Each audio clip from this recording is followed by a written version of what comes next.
ರಾಜ್ಯ ಬಿಜೆಪಿಯಲ್ಲಿನ ರಾಜ್ಯಾಧ್ಯಕ್ಷ ಸ್ಥಾನದ ಬಗ್ಗೆ ಈಗ ಮಹಾರಾಷ್ಟ್ರದಲ್ಲೂ ಕೂಡ ಚರ್ಚೆಯಾಗ್ತಾ ಇರೋದು. ಮಹಾರಾಷ್ಟ್ರಕ್ಕೆ ಶಿಫ್ಟ್ ಆಗುತ್ತಾ ಹಾಗಾದ್ರೆ ರಾಜ್ಯ ಬಿಜೆಪಿ ಅಧ್ಯಕ್ಷ ಫೈಟ್? ಬಿವೈವಿ ವಿರುದ್ಧ ಮಹಾ ಅಸ್ತ್ರವನ್ನು ಹೊಡೆದ್ರ ರಮೇಶ್ ಜಾರಕಿಹೊಳಿ. ರಾಜ್ಯಾಧ್ಯಕ್ಷ ಸ್ಥಾನದ ವಿಚಾರಕ್ಕೆ ಯತ್ನಾಳ್ ಅಂಡ್ ಟೀಮ್ ಬಂಡಾಯವೆದ್ದಿದೆ. ಅಧ್ಯಕ್ಷ ಸ್ಥಾನವನ್ನು ಉಳಿಸಿಕೊಳ್ಳಲು ಬಿವೈ ವಿಜೇಂದ್ರ ಲಿಂಗಾಯತ ಅಸ್ತ್ರ ಬಳಕೆ ಮಾಡಲು ಮುಂದಾಗಿದ್ದಾರೆ. ಅಮಿತ್ ಶಾ ಬಂದಿದ್ದ ವೇಳೆ ಮಗನ ಪರ ಯಡಿಯೂರಪ್ಪನವರು ಬ್ಯಾಟ್ ಬೀಸಿದ್ರು. ವಿಜೇಂದ್ರ ಬೆಂಬಲಿಸಿ ಆಪ್ತರಿಂದ ಬೃಹತ್ ಸಮಾವೇಶವನ್ನು ಕೂಡ ಮಾಡಲಾಗ್ತಾ ಇದೆ. ಇದೇ ವೇಳೆ ಮಹಾರಾಷ್ಟ್ರ ಸಿಎಂ ಫಡ್ನವೀಸ್ ಜೊತೆ ರಮೇಶ್ ಜಾರಕಿಹೊಳಿ ಚರ್ಚೆಯನ್ನು ನಡೆಸಿದ್ದಾರೆ. ಇನ್ನು ರಾಜ್ಯ ರಾಜಕೀಯ ಬೆಳವಣಿಗೆ ಬಗ್ಗೆ ಫಡ್ನವೀಸ್ ಜೊತೆ ಚರ್ಚೆಯನ್ನು ನಡೆಸಿದ್ದಾರೆ. ಅಧ್ಯಕ್ಷರನ್ನು ಬದಲಿಸಲು ಇರುವ ಕಾರಣಗಳ ಬಗ್ಗೆ ಮಾಹಿತಿಯನ್ನು ತಿಳಿದುಕೊಂಡಿದ್ದಾರೆ. ಇನ್ನು ಅಮಿತ್ ಶಾ ಮತ್ತೆ ನಡ್ಡಾ ಗಮನಕ್ಕೆ ತರಲು ರಮೇಶ್ ಮನವಿಯನ್ನು ಮಾಡಿಕೊಂಡಿದ್ದಾರೆ. ಬನ್ನಿ ಈ ಬಗ್ಗೆ ಇನ್ನಷ್ಟು ಅಪ್ಡೇಟ್ಸ್ ಕೊಡ್ತಾ ಹೋಗ್ತಾರೆ ನಮ್ಮ political bureau head Maruti Pavagada.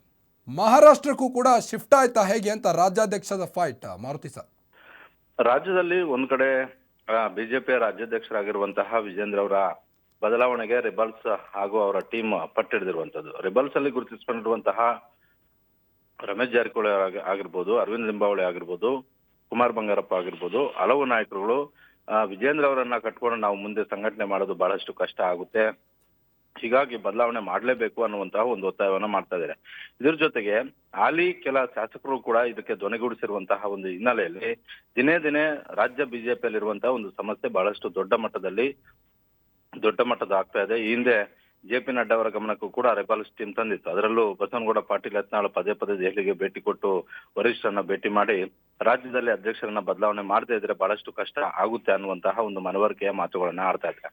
ಆದ್ರೆ ಯತ್ನಾಳ್ ಹಾಗೂ ರಮೇಶ್ ಜಾರಕಿಹೊಳಿ ಮಾಡ್ತಾ ಇರುವಂತಹ ಒಂದು ತಂತ್ರಕ್ಕೆ ಪ್ರತಿತಂತ್ರ ರೂಪಿಸ್ತಾ ಇರುವಂತಹ ವಿಜೇಂದ್ರ ಆಗಿರ್ಬೋದು, ಮಾಜಿ ಮುಖ್ಯಮಂತ್ರಿ ಯಡಿಯೂರಪ್ಪ ಸೇರಿದಂತೆ ರಾಘವೇಂದ್ರ ಸೇರಿದಂತೆ ಹಲವು ನಾಯಕರುಗಳು, ಆ ಟೀಮಲ್ಲಿ ಇರುವಂತಹ ನಾಯಕರುಗಳು ರಾಜ್ಯದಲ್ಲಿ ವಿಜೇಂದ್ರ ಅವರ ಪಾತ್ರ ಏನು, ವಿಜೇಂದ್ರ ಅವರು ರಾಜ್ಯಾಧ್ಯಕ್ಷರಾಗಿ 1 ವರ್ಷದಲ್ಲಿ ಮಾಡಿರುವಂತಹ ಕೆಲಸಗಳು ಯಾವ ರೀತಿಯಾಗಿದ್ದಾವೆ, ಕೆಲ ಚುನಾವಣೆಗಳಲ್ಲಿ ಸೋಲೋದಕ್ಕೆ ಯಾರು ಪ್ರಮುಖ ಪಾತ್ರವನ್ನ ವಹಿಸಿದ್ರು, ಈ ಎಲ್ಲಾ ವಿಚಾರಗಳನ್ನ ಬಿಜೆಪಿ ಹೈಕಮಾಂಡ್ ಗಮನಕ್ಕೆ ತಂದಿರುವಂತದ್ದು.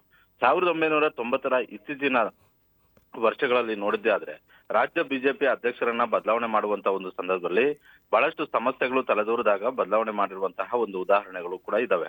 ಆದ್ರೆ ಈ ರೀತಿಯಾಗಿ ಏಕಾಏಕಿ 1 ವರ್ಷದಲ್ಲಿ ಅಧ್ಯಕ್ಷರನ್ನ ಬದಲಾವಣೆ ಮಾಡಿದಂತ ಒಂದು ಪರಿಪಾಠ ಯಾವತ್ತೂ ಕೂಡ ರಾಜ್ಯ ಬಿಜೆಪಿಯಲ್ಲಿ ಇಲ್ಲ.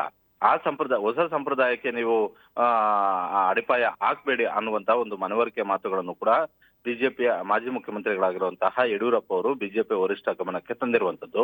ಮೊನ್ನೆ ಬೆಂಗಳೂರಿಗೆ ಆಗಮಿಸಿದಂತ ಒಂದು ಸಂದರ್ಭದಲ್ಲೂ ಕೂಡ ಇದೇ ವಿಚಾರಗಳನ್ನ ಪ್ರಸ್ತಾಪ ಮಾಡುವಂತ ಒಂದು ಕೆಲಸ ವಿಜೇಂದ್ರ ಮತ್ತೆ ಯಡಿಯೂರಪ್ಪ ಅವರು ಮಾಡಿದ್ರು. ಈ ನಡುವೆ ಮಹಾರಾಷ್ಟ್ರದ ಲಾಬಿ ಮಾಡೋದಕ್ಕೆ ರಮೇಶ್ ಜಾರಕಿಹೊಳಿ ಅವರು ಮುಂದಾಗಿರುವಂತದ್ದು. ಫಡ್ನವೀಸ್ ಮತ್ತೆ ರಮೇಶ್ ಜಾರಕಿಹೊಳಿ ಅವರ ಒಡನಾಟ ಇವತ್ತು ನಿನ್ನೆದಲ್ಲ. ಬಿಜೆಪಿಗೆ ರಮೇಶ್ ಜಾರಕಿಹೊಳಿ ಬರೋದಕ್ಕೆ ಕಾರಣ ರಾಜ್ಯ ಬಿಜೆಪಿ ನಾಯಕರಲ್ಲ, ಅವತ್ತು ಫಡ್ನವೀಸ್ ಅವರು ಮಾಡಿದಂತಹ ಒಂದು ರಾಜಕೀಯ ಚದುರಂಗದ ಆಟದಲ್ಲಿ ರಮೇಶ್ ಜಾರಕಿಹೊಳಿ ಅವರು ಬಿಜೆಪಿಗೆ ಬರೋದಕ್ಕೂ ಕೂಡ ಕಾರಣ ಆಗಿತ್ತು. ಜೊತೆಗೆ ಕಾಂಗ್ರೆಸ್ ನಾಯಕರುಗಳ ಒಂದು ರಮೇಶ್ ಜಾರಕಿಹೊಳಿ ನಡೆಸ್ಕೊಂಡಂತ ಒಂದು ರೀತಿಯೂ ಕೂಡ ಕಾರಣ ಆಗಿತ್ತು. ಅವತ್ತಿಂದ ಇವತ್ತಿನವರೆಗೂ ಕೂಡ ರಾಜ್ಯ ಬಿಜೆಪಿಯ ನಾಯಕರಿಗಿಂತಲೂ ಕೂಡ ಮಹಾರಾಷ್ಟ್ರ ಬಿಜೆಪಿ ನಾಯಕರ ಜೊತೆ ರಮೇಶ್ ಜಾರಕಿಹೊಳಿ ಅವರ ಸಂಪರ್ಕ ಚೆನ್ನಾಗಿದೆ, ಸ್ನೇಹ ರಾಜಕೀಯವೂ ಕೂಡ. ಓಕೆ ಮಾರುತಿ, ತಮ್ಮೆಲ್ಲ ಮಾಹಿತಿಗಾಗಿ ಥ್ಯಾಂಕ್ ಯು.